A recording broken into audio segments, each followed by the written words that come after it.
So the big question is, would I do it all over again? Would I buy the Spyder all over again? Hello everybody, it's Chris. We are about to get on the Niagara Scenic Parkway, which used to be called the Robert Moses Parkway. And we're going to head towards the Niagara Falls State Park. I've got just over 21,000 miles on the Spyder, as you can see. And I thought this would be a good time to do a review on what it's been like for me to live with the Spyder for the past, I guess it's 16 months as my only conveyance. So if you're new to the channel, I bought my Can-Am Spyder RT Limited. This is a 23 model. We're riding along the Niagara River, by the way. It's pouring towards the west, towards Canada, where it will head over Niagara Falls, the waterfall. But I bought this as a leftover model in March of 24. I traded in my KTM 890 Adventure, my two-wheel motorcycle, my last two-wheel motorcycle, for the Spyder. And a couple of weeks later, I sold my Hyundai Kona. And for the past well over a year and well over 20,000 miles, this has been my only conveyance. And I've put this thing through its paces. I've ridden in all sorts of conditions. If you're new to the channel, by the way, if you're new to the channel, if you'd hit that subscribe button, I sure would appreciate it. And please hit that notification bell. I'm not really sure what that notification bell does, but I know it does something. So I've ridden this in frigid temperatures, single-digit temperatures. I've ridden this in snow, in muck. I've gone, you know, it's done plenty of city riding to the grocery store. It's also been to Key West and all over the state of Florida. Most recently, back in March of this year, I went on that trip. And I've had troubles with the Spyder. So first of all, I've had lots of nitpicky things that I'd like to see them change on the Spyder. I'm not going to regurgitate previous videos. I did a video back when I was at 1,000 miles, and you know, I pointed out a dozen things that I'd like to see Can-Am change on the next iteration of the Spyder, which I predicted on a couple of different videos will be in the 2026 model. I think they'll totally redo this thing, and I hope they make some changes. But despite all those little nitpicky things, and despite the suspension fault, which is not a nitpicky thing, I had a suspension fault issue. It took a while to figure out what it was. Despite all of that, I absolutely love my Spyder. And as to the big question, would I do it all over again? Absolutely. We're heading towards Niagara Falls State Park. It's midweek, so it won't be jammed. If this were a weekend, I wouldn't do this on a weekend, because in July this place is maniacal. You can see the mist of the falls rising. It's kind of its own, Niagara Falls is its own weather system. When that water pours that 200-foot drop, or almost 200-foot drop, it creates that mist. And in the winter, that mist turns to ice when it lands on your car if you're parked nearby, and the wind blows it pretty far from the falls. So even if, when I say nearby, you could live, well, I don't know, maybe a quarter mile away and still get a nice icing on your car. So we're now entering Niagara Falls State Park. So back to the Spyder. So it is an absolute joy to drive. It is so fun. I don't miss two-wheeling, and I rode two-wheel motorcycles since I was 13 years old. I don't miss it at all. I can't imagine going back. I'm not saying I would never go back. I pointed out on other videos, I absolutely love the Honda Africa Twin. I don't do off-roading anymore, so I don't know that if I went back to two-wheel motorcycles, I'd go that route. Honda's got a new, I think they call it the NT 1100. It's a new to North America sport touring bike, but I just can't imagine going back to two-wheel motorcycles. This thing has been so much fun to drive, and the idea of not having to think about putting your feet down when you come to a stop, when you go to gas up. Well, when you go to gas up, you have to get, one of my pet peeves on this thing is The gas cap isn't here, it's under the seat, but that's a whole nother issue. I'm not going to get into that. That's the Skylon Tower there. So in terms of long distance touring, this thing is a dream. It really is a dream. The furthest I've ridden, I think, in one day was 520 miles or so. I don't like to push it, and I could have gone much further. Like, I remember that day I was driving from Jacksonville, Florida to Roanoke Rapids, North Carolina. I think I went 520 miles that day, maybe. That's a relatively new tourism attraction. There are people, believe it or not, in that basket underneath that balloon. Oh, shoot. Watch where you're going, Chris.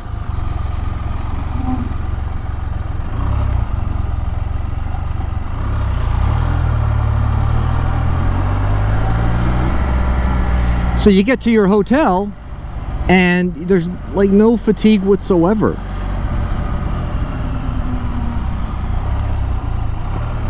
I had a mishap whereby I had to leave this in Jacksonville, Florida at a dealership to replace a radiator because I had a punctured radiator. But you know what? That could happen to any vehicle with a radiator. So I don't consider that a Can-Am flaw. I don't consider that a reliability issue. As to reliability, you know, when I was doing my research on the Spyder, I heard these horror stories. I'm going to put my 360 camera on just because we're going to go over this bridge, which is pretty cool.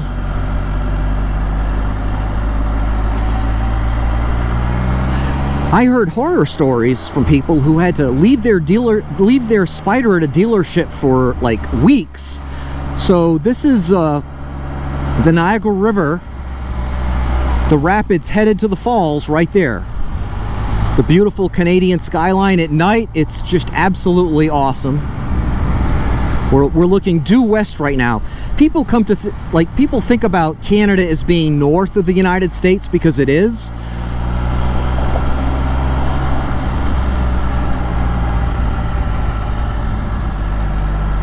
But I'm going to just shut this off.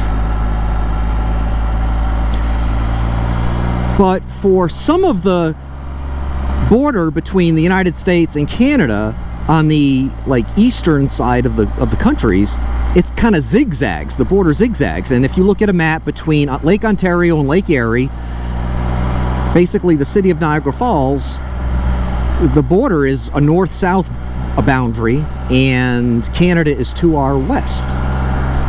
But this isn't a geography channel, so I'll get back to the Spyder.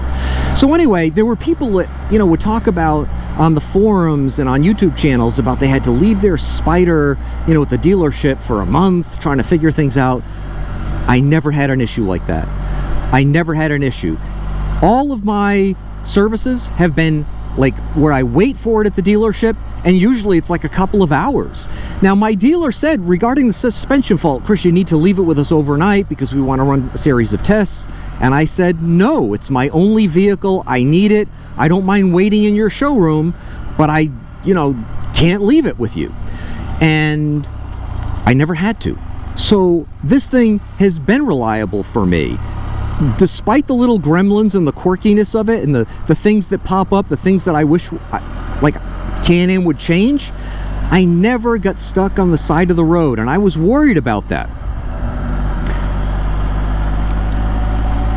Some of you are saying, yes, you did get stuck on the side of the road. We saw it on your YouTube video. Well, that goes back to that radiator. Look, if I, you know, run over a spike, I'm going to be on the side of the road. That's not a Can-Am issue. If I hit a spike with my tire, I'm going to have a tire issue. That doesn't mean that Can-Am's not reliable.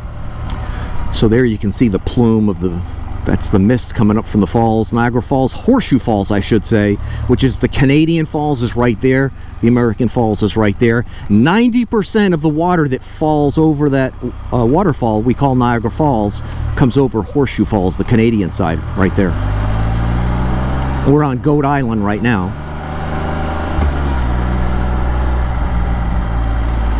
So it has always started up for me, even in frigid single-digit temps. Even when I wasn't using a trickle charger for an extended period of time, my Florida trip was almost a month long. No trickle charger when I'm staying at hotels and whatnot. Start it up every time, including on cold days. Ridden this thing in all sorts of conditions. Never left me stranded. I just love it. Some of you who've watched some of my videos, watch the videos and come away thinking, oh, I wouldn't want to buy a Can-Am because of like these issues. I will just tell those of you who think that, I take the opposite view. This thing has been a dream to own. It's been a dream to ride. Despite those quirky issues, are there things on this thing I want to see changed? Yes. I'm not going to regurgitate them. Again, I pointed them out in other videos. That's not what this video is about. The answer to the big question is, would I do it all over again? Yes. Now, I did another video not too long ago about the idea of not having a car for a year. And in that video, I said, look, if I can get a deal on a new Hyundai Kona, I just love that vehicle. I owned one for 6 years. They revised the model. I'll probably buy a car before this winter. I'm in no rush, but I'll probably do it. But I know that if I can't get a decent deal, if I can't find one before the winter, so we're now looking east. I'm shooting this in the morning. It's 9:15. You can see the sun's rising. So there are the Grand Island bridges way off there.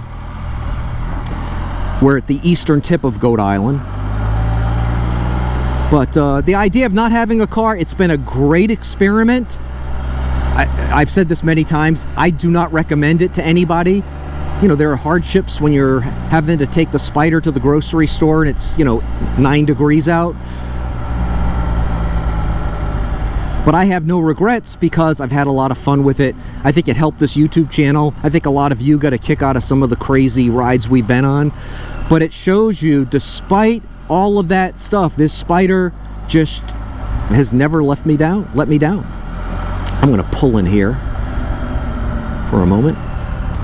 I think he's waiting for someone at this booth, but there's no one there. Do a quick walk around. I just washed the Spyder, so it looks pretty clean. Look at it. Super clean, huh? I love this color. That's another thing I would never change. This is carbon black. I'm not a chrome guy. I've never been a Harley guy, but I just love this color. And when it's clean, it's not difficult to keep clean. It hides the dirt well, but this is not a dirty Spyder because I just cleaned it 2 days ago. So the last thing I'll mention is the cost of ownership issue, because it's a big issue. Now, most of you who are either owners of Spyders or are in the market for Spyders already know this, but these are very expensive machines to buy, to maintain, and to own. So we know that's almost like buying a boat. You know, hopefully no one who buys a boat thinks, oh, it's going to be, you know, cheap in terms of, you know, where to keep it and fixing it and maintaining it and depreciation and all the rest of it, you know, going into it. So the cost to buy the Spyder, you know, that's public information. You can go on Can-Am's website and go to your dealer. The cost to own it, you know, in terms of gas mileage, so first of all, you got to put premium 91 octane in it, and you don't get very good gas mileage. Some people really claim much higher gas mileage figures than I get, but on the highway, like, I push it a little bit, but I get less than 30, and riding around in the city, I probably get just maybe over that. It's kind of odd that you get better gas mileage in the city, but when you're moving at high speeds on the highway, it just starts to just suck up fuel. I would anticipate a new rear tire every 11,000 miles. Ironically, I'm taking my Spyder for its second rear tire tomorrow to Bucks Motorsports to have them put on a new rear tire. My fronts have plenty of mileage to go. Again, I've got over 21,000 miles, so I don't know, are they good for 25,000 miles maybe? Other than that, you know, the oil changes, I've done videos on various service appointments I had with the Spyder. I'm not going to regurgitate those, but it's not, you know, a $40 Jiffy Lube oil change. The beautiful Niagara River. Absolutely beautiful. So, cost of ownership is an issue. But again, I'll just reiterate, if I could do it all over again, I absolutely would and will. I'm watching closely to what Can-Am does for this thing in the 2026 model. And when they do, when they make that announcement, if they make a change and it's a significant, you know, revise that strikes my fancy, who knows? Maybe in a year from now, I'll be like shooting a video like this on a different Spyder. If you like this video, please hit that like button. I sure would appreciate it. If you have any comments on anything I said regarding the Spyder, if you disagree with me on issues, please go ahead. And this is the Hotel Niagara, Marilyn Monroe, her film Niagara. I believe part of it was either filmed at this hotel, or maybe she stayed at that hotel. Frank Sinatra stayed there, and now it's abandoned, but I hear there are investors looking to revitalize it. If you're not a subscriber to the channel yet, know that I value you just watching my videos, whether you subscribe or not. And until the next video, you have a great day. Bye-bye.